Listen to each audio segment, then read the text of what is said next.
Kisah 7. 3 tahun kemudian, pangeran sering mengunjungi kediaman Ellen untuk meminta maaf. Namun, Gadiel selalu ditolak berkali-kali karena Ellen tidak mau bertemu dengannya. Bahkan beberapa hari ini, Ellen tidak berada di kediamannya. Dan karena kakek merasa kasihan, ia pun mengajak Gadiel untuk masuk ke taman saja. Dan di saat ia menikmati teh di gazebo, Lavilia yang super kepo penasaran apa tujuan mereka datang ke sini. Namun, ketika nama Ellen disebut, Lavilia heran. Kenapa semua orang ingin bertemu dengan Ellen? Namun begitu Lavilia tahu bahwa hadiah yang selama ini ia terima berasal dari Gadiel, ia langsung menagih hadiah baru dong. Bahkan ketika Lavilia tahu kalau Gadiel adalah pangeran, ia malah senang karena pangeran berjanji akan terus membawakannya hadiah. Di sisi lain, kita diperlihatkan Ellen yang sudah bersiap pergi ke alam manusia untuk mengunjungi lokasi pertambangan milik keluarga Ropel. Di sini kita juga diperkenalkan dengan hodam milik Ellen berupa seekor harimau putih bernama Pan.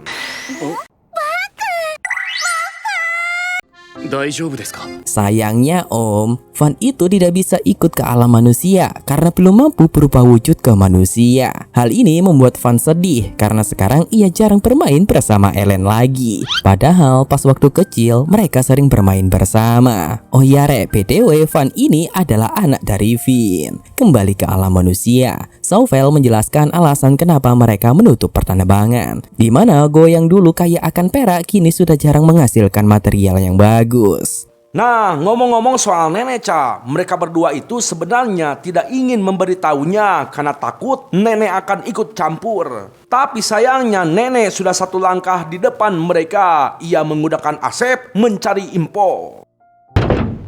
Mada hayaku te yo. Oba-a-chama? Eren-chan.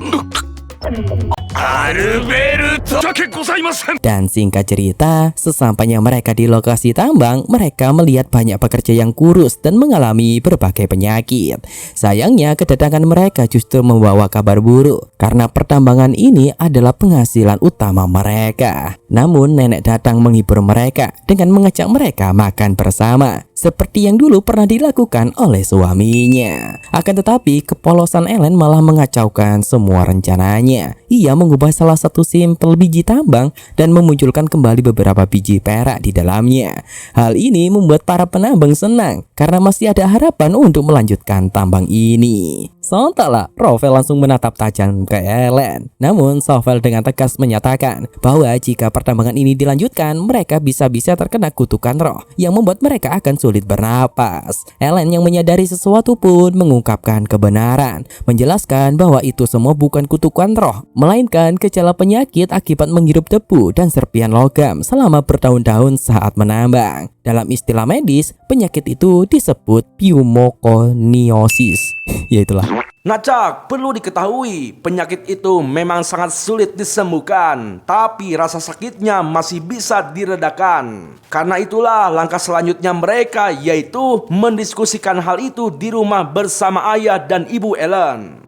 Di rumah, Ellen menjelaskan kepada Sauvel bahwa penyakit ini secara teori bisa disembuhkan. Namun penyakit ini juga beresiko menimbulkan komplikasi lain. Dan di dunia ini tidak ada yang mustahil, tapi selalu ada efek samping. Makanya ini membutuhkan izin dari sang ibu karena kekuatannya akan ditransfer ke alam manusia. Sang ibu pun mengizinkannya karena Ellen masih pemula sebagai seorang roh. Dan ini bisa menjadi pelajaran untuk mengetahui sejauh mana batasan kekuatan Ellen. Ya, awalnya Ropel sempat menentang itu karena dia takut Ellen kenapa-kenapa. Namun karena Ori mengizinkan, ya apa boleh buat. Yang terpenting Ellen tidak sendirian. Dia itu memiliki ibu, ayah, nenek, dan pamannya yang siap membantunya. Beberapa hari kemudian, terlihat Ropel sangat khawatir sampai mondar-mandir di depan pintu kamar Ellen. Ori mencoba menenangkan suaminya bahwa Ellen baik-baik saja, tapi kekhawatiran sang ayah tidak bisa disembunyikan. Karena sudah 3 hari 3 malam, Ellen tidak keluar kamar dan tidak makan. Van yang khawatir juga datang, sebab sejak kecil mereka semua tahu bahwa ketika Ellen menggunakan sihir, ia sering sekali tidak mampu mengendalikan kekuatannya. Dan karena sudah tidak tahan lagi, Rafael pun nekat menghancurkan kamar pintu anaknya. Di dalam, Ellen terlihat sangat fokus mencampur rumus kimia, seperti obat-obatan yang pernah ia pelajari di bumi. Nah, ketika Rafael akhirnya berhasil menjebol pintu, Rafael melihat Ellen yang sukses membuat obat itu. Namun sayangnya efek sampingnya itu membuat Ellen melemah dan Ellen pun langsung pingsan karena mengalami demam. お薬 熱があるじゃないか。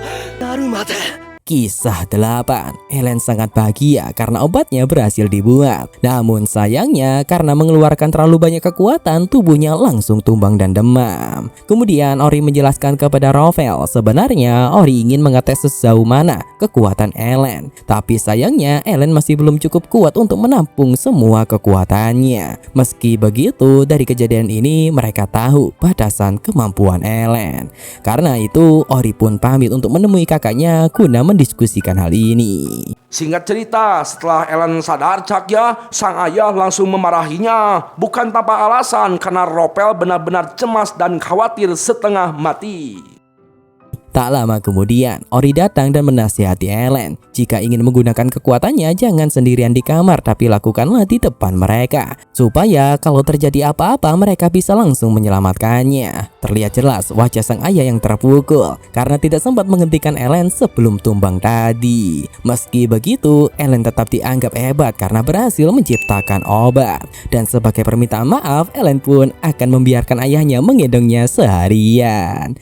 Setelah itu, mereka pun langsung ke dunia manusia untuk menyerahkan obat ini. Selain itu, mereka kini rutin mengunjungi pertambangan untuk memanipulasi keadaan. Seolah-olah tambang tersebut masih kaya akan biji emas, berlian, dan perak. Lalu setelah selesai bekerja, biasanya Ellen membuka sesi pengobatan untuk para penambang. Dengan begitu, kesehatan warga mulai terjaga dan semangat mereka pun kembali bangkit. Lalu bang, saat pulang, Ellen mengajukan permintaan agar pembuatan obat diserahkan sepenuhnya kepada gereja. Karena semua ini Ellen lakukan supaya sang ayah tidak cemas memikirkannya. Dan di sisi lain kita diperlihatkan Lavilia yang stres dengan pelajaran kerajaan. Dulu ia sangat senang karena akan tinggal bersama sang ayah, membayangkan bisa hidup bahagia bersama ayah dan ibunya. Namun sayangnya setelah kejadian pernikahan itu, impian Lavilia memiliki keluarga bahagia hancur. Harapan terbesarnya sekarang hanyalah ingin bertemu dengan sang pangeran. Dan saat kembali ke rumah, Lavilia mendengar nama Ellen disebut lagi, membuatnya kepo dan ingin bertanya langsung kepada ayahnya. Namun sang ayah menyuruh Lavilia untuk tidak mengganggunya saat bekerja dan menyuruhnya bertanya kepada sang ibu. Rafael yang melihat sikap itu pun marah, menegur adiknya karena sebagai ayah, dia juga seharusnya mau mendengarkan perkataan anaknya. Namun Arya juga tidak jauh berbeda. Dia kini menjadi pemabuk sejak kejadian di masa lalu. Sehingga pertengkaran antara ibu dan anak itu bahkan terdengar sampai lorong, membuat nenek menghampiri mereka. 廊下にまで聞こえていますよ。 Setelah itu, nenek menemui Saufel untuk menanyakan tentang Arya dan Lavilia. Apakah Saufel akan terus mengabaikan mereka? Apalagi sekarang ibu dan anak itu dikucilkan di kerajaan ini. Namun Saufel sudah memikirkan solusinya. Mungkin dengan menyekolahkan Lavilia di akademi kerajaan, Lavilia bisa mulai sadar akan posisinya sebagai bangsawan. Dan semua ini bermula dari orang tua yang tidak mau mendengar anaknya. Bahkan ayah dan ibunya sendiri mengacuhkannya. Karena itu sang ibu memilih Saufel untuk benar-benar memikirkan hal ini dengan serius. Kembali ke Ellen. Kini ia hanya mengobati pasien-pasien yang kondisinya kritis. Semua ini berkat bantuan Saufel. Selain itu, klinik di perkotaan juga sudah dibuka, membuat Ellen semakin sibuk. Namun, kebersamaan itu justru membuat Rafael cemburu dong. Dan tiba-tiba Ori datang karena ia juga ingin membantu Ellen. Padahal jelas-jelas itu sangat berbahaya. Sebab jika seorang dewi ikut campur, keseimbangan dunia bisa-bisa berubah. Karena itu, Rafael pun mencoba menenangkan istrinya. ありがとうございました。Dari situ Sopel pun mulai mengerti. Ternyata memang setiap orang butuh dukungan. Setiap orang butuh seseorang yang mau mensupport dan memberi semangat. Dan mungkin lewat semua itu Sopel akhirnya sadar bahwa anaknya juga membutuhkan hal yang sama. Lafilia.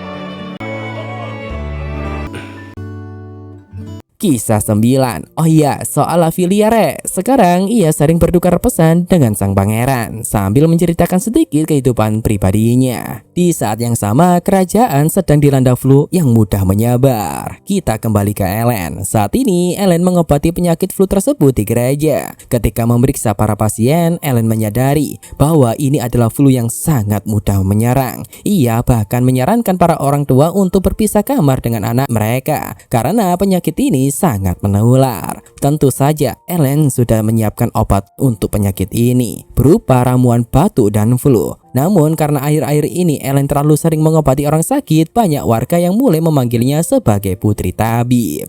Sayangnya julukan itu justru membuat Ellen tidak nyaman. Tak lama kemudian, ayah dari anak itu membocorkan informasi penting. Dia menyebutkan bahwa peracik obat itu mungkin diberkahi oleh roh. Setelah ditelusuri bang, remaja itu adalah putra dari seorang tabib. Ia datang ke kerajaan itu untuk meminta bantuan menyelidiki obat flu ini. Tentu saja ada tujuan lain di balik semua ini. Karena ibunya sedang sakit parah dan membutuhkan obat itu. Sang raja akhirnya mengizinkannya, tentu dengan beberapa syarat. Kemudian Ravissel memberitahu anaknya tentang informasi terbaru bahwa peramu obat flu tersebut adalah seorang putri, yakni Putri Roh atau Ellen. Di sisi lain, Ellen dan keluarganya sedang membahas soal prioritas pasien. Hal ini menyangkut jumlah obat yang sedikit, namun pasiennya banyak. Ide tersebut sontak membuat kakek dan Sopel bangga kepada Ellen. Tak terkecuali sang ayah yang begitu membanggakan putrinya. Berbeda dengan Sopel yang justru terkesan mencueki anaknya sendiri. Ternyata sebelumnya Sopel berniat meminta maaf kepada Lapilia. Namun sayangnya Lapilia sedang berada di masa pemberontakan. Nah, akibat Ellen yang sering mengobati pasien kini, gosip tentang dirinya sebagai putri tabib kini semakin ramai dibicarakan. Hal itu tentu berbahaya mengingat Ellen sering bekerja sendirian. Maka dari itu, demi menjaga keselamatan Ellen, selama bertugas mereka menyiapkan seorang pengawal, yaitu anaknya Asep. Lah, udah nikah toh nih orang. Sana cari pacar, diundang mulu, kapan ngundangnya tuh? No, aku sudah punya wakuri hehehe. Namun tentu saja Rafael tidak terima begitu saja. Pasalnya sejak kecil Ellen sudah memiliki pengawal, yaitu Van atau roh penjaga Ellen. Hal ini memicu persaingan sengit antara anak Asep dan Van. Untungnya kini Van sudah bisa berubah ke wujud manusianya. Rafael yang melihat mereka berdua berebut gak terima dong, karena Ellen itu hanya miliknya. Alamak. Di sisi lain kita diperlihatkan anak tersebut, sebut saja si Johnny, yang bersama pangeran dan para pengawalnya menyelidiki asal-usul obat flu ini. Entah kenapa Ravissel justru menyuruh anaknya turun langsung ke lapangan. Di sana Johnny menyadari sesuatu, kalau banyak roh angin yang membawa penyakit flu itu ke langit untuk dimurnikan. Lalu kita melompat ke keesokan harinya. Lafilia menerima surat dari sang pangeran yang membuatnya sangat senang. Sementara itu Ellen dan rombongannya sedang dalam perjalanan menuju ke gereja. Sesampainya di sana mereka mendapatkan kabar dari pemimpin birawati. Banyak warga yang mengantri demi mendapatkan obat itu. Meski sistem prioritas sudah diterapkan, namun para warga ingin sekali mendapatkannya. Ellen yang berambisi ingin menambah jumlah obat tentu dilarang oleh Rafael, karena hal itu bisa membahayakan dirinya sendiri. Nah, kemudian kita melompat ke momen saat mereka pulang ke rumah. Di sana Sopel meminta kakek untuk mengundang Lapilia dan Arya makan malam bersama untuk memperbaiki hubungan keluarganya. Wah, mulai sadar juga ya si Sopel ini Namun mereka justru mendapatkan kabar buruk bang, di mana Lafilia tidak ada di kamarnya dan menghilang tanpa jejak. Perasaan tak enak langsung menyelimuti Sovel. Di situ Van langsung mencoba merasakan area sekitar dan mendapatkan sebuah bisikan tentang keluarga, obat, serta seorang nona putri. Dari semua petunjuk itu, satu kesimpulan yang muncul, kemungkinan besar Lavilia sedang diculik. Kisah 10. Sontaklah mereka semua panik karena sekarang mereka sedang mengincar Ellen tapi malah salah menculik Lavilia. Tak lama kemudian, seseorang pembantu memberi petunjuk penting. Sebelum Lavilia menghilang, ia sempat menerima surat dari Gadiel. Surat itu berisi ajakan untuk kabur bersamanya. Seolah-olah pihak kerajaan ingin membawa Lavilia sebagai sandera. Dari situ, tersangka utama langsung mengarah ke pangeran. Di sisi lain, Johnny dan Gadiel justru menemui jalan buntu dalam pencarian Putri Tabib. Namun tak berselang lama terdengar sebuah suara. Ternyata itu adalah Sovel yang datang dengan amarah membara demi menyelamatkan putrinya. Sayangnya Ellen memberitahu bahwa Lavilia tidak berada di tempat itu. Di sanalah mereka mulai menjelaskan tentang surat dari pangeran yang mengajak Lavilia untuk kabur. Tapi ketika si pangeran melihat surat tersebut, ia mengakui bahwa memang mereka sering bertukar surat. Namun Gadiel menjamin kalau surat itu bukan tulisannya. Tujuan utama pangeran berada di sini sebenarnya adalah menyelidiki obat manjur dari wabah flu yang melanda. Terpaksa pangeran menjelaskan tujuan utama sebenarnya karena mereka tidak ingin pihak Rovel mencurigainya. Kemudian Johnny memperkenalkan diri sebagai putra tabib kerajaan. Ia juga memperkenalkan teman rohnya yang langsung mengenali Ellen sebagai putri roh. Johnny meyakini bahwa obat wabah ini berhubungan dengan roh. Karena itu Ellen tidak ingin menyembunyikan dirinya lagi. Ia pun menjelaskan semuanya, termasuk soal obat yang akan diserahkan kepada kerajaan jika Lavilia dilepaskan. Namun Ellen menegaskan satu hal lagi. Jika benar-benar ini penculikan Lavilia ternyata berhubungan dengan pihak kerajaan, ia tidak akan tinggal diam. Kerajaan harus siap menanggung akibatnya. Sebagai timbal balik, Ellen meminta bantuan kepada mereka untuk mencari Lavilia. Dengan begitu, kerjasama ini akan saling menguntungkan. Siapa ya Cak ya pelaku penculikan Lavilia ini? Kesepakatan pun dimulai. Mereka sekarang menyusun rencana. Dan setelah menganalisis rute yang kemungkinan dilewati penculik, muncul satu tempat mencurigakan, yaitu sebuah goa. Karena itu, Van langsung diperintahkan untuk menyelidiki lokasi tersebut. Sebenarnya ada cara yang lebih mudah Cak, yaitu dengan menggunakan proyeksi sihir. Sayangnya metode itu tuh membutuhkan bayangan wajah yang jelas. Sementara Rovel dan Ellen tidak mengingat wajah Lavilia, jadi mau tak mau mereka harus menunggu kabar dari Van. Di sela-sela itu, pangeran memohon kepada Ellen untuk mengabulkan satu permintaan setelah Lavilia berhasil ditemukan. Setelah berpikir sejenak, Ellen pun mengiyakan permintaan pangeran. Singkat cerita, Van kembali membawa kabar baik. Kemungkinan Lavilia telah ditemukan. Ternyata mereka bersembunyi di sebuah goa dengan total 7 pria dan 1 gadis. Sehingga mereka pun langsung bergerak menuju ke lokasi.